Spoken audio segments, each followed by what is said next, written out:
കൂട്ടുകാരെ എല്ലാവർക്കും പുതിയ വീഡിയോയിലേക്ക് സ്വാഗതം. ഇന്ന് നമുക്ക് ചോറിൻ്റെ കൂടെയൊക്കെ കഴിക്കാൻ പറ്റുന്ന വളരെ സിമ്പിളായിട്ട് എന്നാൽ നല്ല ടേസ്റ്റി സ്പൈസി ആയിട്ടുള്ള നല്ലൊരു കറിയുടെ റെസിപ്പി നോക്കാം. ഇതിൽ തേങ്ങയൊന്നും ചേർത്തിട്ടില്ല കേട്ടോ. വളരെ എളുപ്പത്തിൽ നമുക്ക് തയ്യാറാക്കിയെടുക്കാം. കുറഞ്ഞ ചേരുവകൾ മാത്രം മതി. അതിനായിട്ട് വേണ്ടത് ഇളയ വെണ്ടയ്ക്കയാണ്. ഇളയ വെണ്ടയ്ക്ക തന്നെ എടുക്കണം കേട്ടോ. അത് നമുക്ക് കഴുകി വൃത്തിയാക്കി 2 ഭാഗവും കട്ട് ചെയ്ത് ചെറിയ പീസുകളാക്കി എടുത്തു വെക്കണം. ഇനി നമുക്ക് ഈ വെണ്ടയ്ക്കയെല്ലാം ഒന്ന് ഫ്രൈ ആക്കി എടുക്കണം കേട്ടോ. അതിനായിട്ട് ഒരു ചട്ടിയിലോ ഒരു പാനിലോ കുറച്ച് വെളിച്ചെണ്ണ ഒഴിച്ച് ഇതേപോലെ ഇട്ട് കൊടുത്ത് 2 വറ്റൽമുളകും കൂടി ഞാനിതിലേക്ക് ചേർത്തിട്ടുണ്ട്. എന്നിട്ട് നമുക്കിതൊന്ന് ഇളക്കി അതിലെ വഴുവഴുപ്പൊക്കെ മാറി ഒന്ന് ഫ്രൈ ആക്കി തന്നെ എടുക്കണം. കൂടുതൽ എണ്ണ ഒഴിച്ചാൽ പെട്ടെന്ന് ഫ്രൈ ആയിട്ട് കിട്ടും കേട്ടോ. എന്നാൽ ഇത്ര എണ്ണ വേണ്ടാത്തവർക്ക് ഡ്രൈ ആയിട്ട് വേണമെങ്കിലും വറുത്തെടുക്കാം. ഒരല്പം എണ്ണയിൽ വറുത്ത് കോരുന്നതാണ് ടേസ്റ്റ് ഉണ്ടാവുക. ഇതേപോലെ ഇളയതായതുകൊണ്ട് തന്നെ പെട്ടെന്ന് ഫ്രൈ ആയിട്ട് കിട്ടിയിട്ടുണ്ട്. നമുക്കിതൊന്ന് വറുത്ത് മാറ്റി വെക്കാം. മറ്റൊരു പാത്രത്തിലേക്ക് വറുത്ത് കോരി എടുത്തു വെക്കാം കേട്ടോ. ഇനി നമുക്ക് ആ ചട്ടിയിൽ തന്നെ ഒരല്പം കൂടി എണ്ണ ഒഴിച്ച് കടുകൊന്ന് ഇട്ട് കൊടുത്ത് പൊട്ടിക്കണം. കടുകൊന്ന് പൊട്ടി വരുമ്പോൾ അതിലേക്ക് ഒരല്പം ഉലുവയാണ് ചേർത്ത് കൊടുക്കേണ്ടത്. ഉലുവ നിർബന്ധമായിട്ട് തന്നെ ചേർത്ത് കൊടുക്കണം കേട്ടോ. അതൊന്ന് മൂത്ത് വരട്ടെ. കുറച്ച് ഉഴുന്നുപരിപ്പുണ്ടെങ്കിൽ അതും കൂടി ഒന്ന് പൊട്ടിച്ചെടുക്കാം.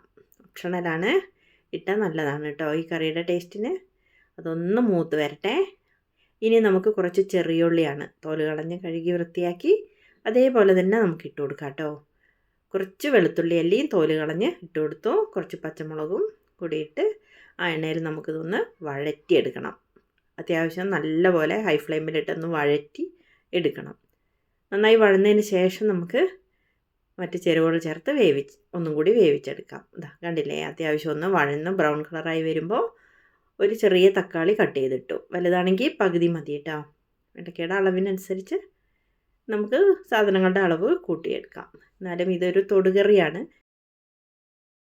കുറച്ച് ഗ്രേവി ഉണ്ടാവുള്ളൂ, അപ്പോൾ കൂടുതൽ വേണ്ട. ഉള്ളിയൊക്കെ ഒന്ന് വഴന്ന് വരുമ്പോൾ വലിയ സ്പൂൺ സാമ്പാർ പൊടി തന്നെയാണ് ഇതിലേക്ക് ചേർത്ത് കൊടുക്കേണ്ടത്. സാമ്പാർ പൊടിയാണ് ഈ കറിയുടെ ടേസ്റ്റ് കിട്ടുന്നത് കേട്ടോ. ഒരു വലിയ സ്പൂൺ തന്നെ നമുക്ക് ചേർത്ത് കൊടുക്കാം. ഒരല്പം മുളക് പൊടി എരിവിന് ആവശ്യത്തിനുള്ളത്, പിന്നെ കുറച്ച് മഞ്ഞൾപ്പൊടിയും കൂടി ചേർത്തു. പിന്നെ ഒരല്പം നല്ല ജീരകത്തിൻ്റെ പൊടിയും കൂടി ചേർക്കണം കേട്ടോ.